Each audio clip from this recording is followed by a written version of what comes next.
Bulletin का आगाज एक बड़ी खबर के साथ करेंगे। ये बड़ी खबर आपको बता दें, कंगना रनौत के खिलाफ अपमानजनक टिप्पणी का यह मामला है। अब मामले में राष्ट्रीय महिला आयोग ने भी संज्ञान लिया। सुप्रिया श्रीनेत के अपमानजनक आचरण से स्तब्ध हैं। ऐसा व्यवहार असहनीय है, महिलाओं की गरिमा के खिलाफ है। आयोग की अध्यक्ष रेखा शर्मा ने चुनाव आयोग को भी पत्र लिखा है, जिसमें सुप्रिया श्रीनेत के खिलाफ कार्रवाई की मांग की गई है। ये बड़ी खबर आपको बता रहे हैं, अपमानजनक टिप्पणी का ये मामला, जो शब्द इस्तेमाल किए गए सोशल मीडिया पोस्ट के जरिए।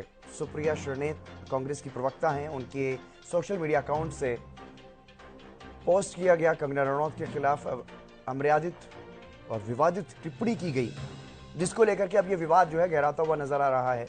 हालांकि सुप्रिया श्रीनेत इस मामले में सफाई दे चुकी हैं, लेकिन अब राष्ट्रीय महिला आयोग की तरफ से मामले में संज्ञान लिया गया है। चुनाव आयोग को भी एक पत्र लिखा गया है, जिसमें सख्त कार्रवाई की मांग की गई है।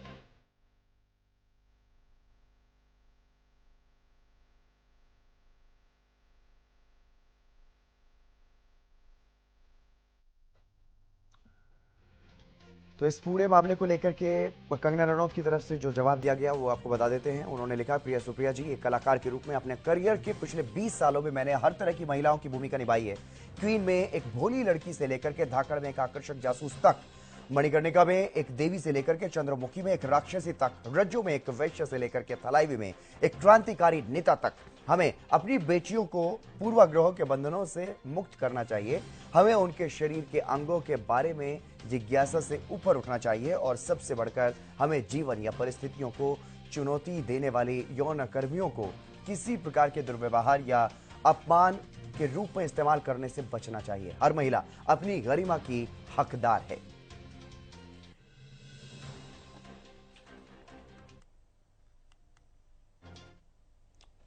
मेरे फेसबुक और इंस्टाग्राम अकाउंट का एक्सेस कई लोगों के पास है। उसमें से किसी एक व्यक्ति ने आज एक बेहद घृणित और आपत्तिजनक पोस्ट की। मुझे जैसे ही पता चला, मैंने सर्वप्रथम उस पोस्ट को डिलीट किया, क्योंकि जो कोई भी मुझे जानता है वो अच्छी तरह से जानता है कि मैं कभी भी किसी भी महिला के खिलाफ व्यक्तिगत भद्दी और भोंदी टिप्पणी कर ही नहीं सकती हूं। मैं इसकी घोर विरोधी हूं। फिर मैंने जानना चाहा कि आखिर ये कैसे हुआ। तब पता चला कि ट्विटर पर मेरा नाम का दुरुपयोग करके एक पैरोडी अकाउंट चलाया जा रहा है, सुप्रिया पैरोडी के नाम से। वहीं पर ये ऑब्जेक्शनेबल पोस्ट हुआ और वहीं से किसी ने कॉपी पेस्ट करके मेरे फेसबुक और इंस्टा पे डाला। मैं ये पूरी तरह से जानने में जुटी हूं कि जिन लोगों के पास एक्सेस था उनमें से किसने ये घृणित काम किया। साथ ही मैंने इस पैरोडी अकाउंट को भी ट्विटर को रिपोर्ट किया, क्योंकि ये पहली बार नहीं हुआ है। पहले भी मेरे नाम का दुरुपयोग करके, जो भूबहू सुप्रिया श्रीनेत का अकाउंट लगता है, वहां से अनर्गल टिप्पणियां, भ्रमित बातें कही जाती हैं। मैंने सर्वप्रथम इसको ट्विटर को रिपोर्ट किया और इस अकाउंट को भी मैं बंद कराऊंगी, जैसे मैंने बाकियों को बंद कराया है। लेकिन मैं यहां पे बिल्कुल बोलना चाहती हूं कि मैं किसी भी सूरत में सार्वजनिक जीवन में भद्दी भोंडी व्यक्तिगत टिप्पणियों के खिलाफ हूं। न मैंने ऐसा कभी किया है और न मैं कर सकती हूं। विचारधारा की लड़ाई पुरजोर तरीके से, पूरी ईमानदारी से और पूरी मजबूती से लड़ने में मेरा यकीन है। महिलाओं के खिलाफ मैं आपत्तिजनक शब्दों का प्रयोग ही नहीं कर सकता। बहुत ही दुर्भाग्यपूर्ण और भद्दी टिप्पणी जो सुप्रिया श्रीनेत ने की है, इसके हम कड़े शब्दों में आलोचना करते हैं, निंदा करते हैं। और उनको ये मालूम नहीं है कि हिमाचल देवभूमि के नाम से जाना जाता है, और देवभूमि हिमाचल प्रदेश में, जहां मंडी की अगर बात आती है, मंडी को छोटी काशी कहा जाता है। 300 से ज्यादा मंदिर वहां पर, जहां लोग श्रद्धा और आस्था के साथ उन मंदिरों में जाते हैं, उस भूमि के बारे में इस प्रकार के शब्दों का इस्तेमाल करना, मैं समझता हूं ये बहुत बड़ी उनने गलती की है। और उसके बाद मुझे हैरानी इस बात को लेकर के कि ये मेरा अकाउंट नहीं था, मेरा ये तो पैरोडी अकाउंट था, और उसमें किसी ने इस प्रकार से किया है। आज हमने कांग्रेस का एक बयान सुना, भारत की बेटी के लिए, एक महिला के लिए और भारत के कलाकार के लिए। कंगना रनौत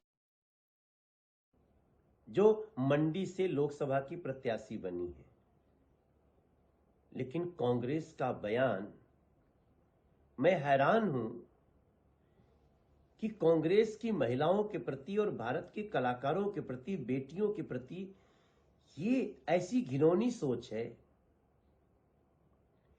जो संस्कार युक्त हैं, जो समझदार हैं, उनको अच्छी तरह पता है कि रियल लाइफ और रियल लाइफ में क्या अंतर है। रियल लाइफ में एक कलाकार को कई चरित्र निभाने पड़ते हैं, तो क्या वो जो चरित्र निभा रहा है उसका रियल लाइफ का वही चरित्र बनाओगे आप कांग्रेस के लोग? ये आपके संस्कार हैं। कंगना रनौत के लिए दिए गए कांग्रेस के प्रवक्ता के बयान को हम कड़ी निंदा करते हैं, और महिलाओं के प्रति ये सोच अगर कांग्रेस की है तो देश की महिलाएं भी इसका जवाब देंगी, देश के लोग भी जवाब देंगे। अगर समय रहते ऐसे प्रवक्ता पे एक्शन नहीं हुआ तो भारत के लोग इसका जवाब देंगे। और इसी खबर पर और ज्यादा बातचीत करेंगे, हमारे पॉलिटिकल एडिटर अमित तिवारी भी हमारे साथ जुड़ गए हैं। अमित, क्या समझा जाए, अब राष्ट्रीय महिला आयोग की तरफ से भी इस मामले में संज्ञान लिया गया है, कंगना रनौत की तरफ से जो जवाब दिया गया, उसके बाद सुप्रिया श्रीनेत की सफाई भी सामने आ चुकी है, लेकिन अब लगातार सुप्रिया श्रीनेत बीजेपी नेताओं के निशाने पर और राष्ट्रीय महिला आयोग की तरफ से अब ये जो एक्शन लिया गया है, इसके बाद अब क्या देख रहे हैं, आने वाले समय में किस तरह से गिरती हुई नजर आएंगी सुप्रिया श्रीनेत? बिल्कुल, देखिए सुप्रिया श्रीनेत ने एक तरह से अपने जो बयान में जो उन्होंने मीडिया से मुखातिब होते हुए दिया है उसमें स्वीकार कर लिया है कि वो टिप्पणी भद्दी थी, भोंडी थी और महिला विरोधी थी। उन्होंने खुद ने इस बात को स्वीकार किया। उन्होंने कहा है कि वे ऐसी टिप्पणी नहीं कर सकती, उनके अकाउंट का एक्सेस कई लोगों के पास है जी, तो उसमें से ही किसने किया है, क्या किया है, और एक सुप्रिया पैरोडी के नाम से कोई अकाउंट बना हुआ है, ऐसे और भी अकाउंट पहले उन्होंने बंद करवाए थे, तो उसी अकाउंट की जो पोस्ट की गई थी उसी को शेयर किया गया, तो उसकी तरफ से उन्होंने वो डिलीट भी करवा दिया। लेकिन डिलीट करवाने से कुछ नहीं होगा, क्योंकि अब इस मामले में देखिए राष्ट्रीय महिला आयोग भी उतर आया है और उनकी ओर से लिखा गया है चुनाव आयोग को कि ऐसे नेताओं के खिलाफ न केवल सुप्रिया श्रीनेत की बात की जाए, एच.एस. अहीर हैं, गुजरात के नेता हैं कांग्रेस के, उनके खिलाफ भी कहा गया है एक्शन लेने के लिए। तो देखने वाली बात है कि अब निर्वाचन आयोग जो है वो इस मामले में क्या कार्रवाई करता है, क्योंकि देखिए टिप्पणी तो निश्चित रूप से आपत्तिजनक थी, क्योंकि जिस प्रकार से न केवल कंगना रनौत पर टिप्पणी की गई, उनकी फोटो लगाई गई। अमित, एक और महत्वपूर्ण बात यहाँ पर याद रखनी होगी हमें, क्योंकि लोकसभा चुनाव का मौसम है, मंडी से उम्मीदवार बनाई गई हैं कंगना रनौत और कांग्रेस की राष्ट्रीय प्रवक्ता की यह टिप्पणी है, तो ऐसे भी चुनाव पर इसका बहुत ज्यादा असर पड़ने वाला है। खासतौर पर महिलाएं इस बयान को लेकर के किस तरह का रिएक्ट कर रही हैं, उसका असर देखने को मिलेगा। हिमाचल में कांग्रेस की स्थिति कैसी है और अब इस बयान के बाद कंगना रनौत की स्थिति वहां पर कितनी मजबूत होगी, या क्या कुछ असर इसका पड़ेगा लोकसभा चुनाव पर, उसके बारे में भी थोड़ा मैं जानना चाहता हूं कि क्या असर अब इसका देखने को मिलेगा। देखिए निश्चित रूप से हितेंद्र, आपने कहा कि जो चुनाव जब चलता है तो उस दौरान छोटी छोटी बातें ही हवा का रुख मोड़ देती है। तो ऐसे में यह कंगना रनौत पर जो टिप्पणी की गई है वो देखिए उसको लेकर निश्चित रूप से जो देश की महिलाएं उस बारे में निश्चित रूप से सोचेंगी, क्योंकि सुप्रिया श्रीनेत ने खुद ने भी कहा है कि महिला विरोधी टिप्पणी और वे कभी ऐसी टिप्पणियां भोंडी टिप्पणियां कभी करती नहीं है। और देखिए न केवल कंगना रनौत पर बल्कि मंडी क्षेत्र के ऊपर भी बिल्कुल अमित, बिल्कुल। चलिए, बहुत शुक्रिया हमारे साथ जुड़ने के लिए, और ये तमाम जो बातें आपने कही, बिल्कुल इसका असर जरूर देखने को मिलेगा। सुप्रिया श्रीनेत की तरफ से सोशल मीडिया पर पोस्ट किया गया था, उसके बाद अब ये विवाद लगातार बढ़ता हुआ नजर आ रहा है।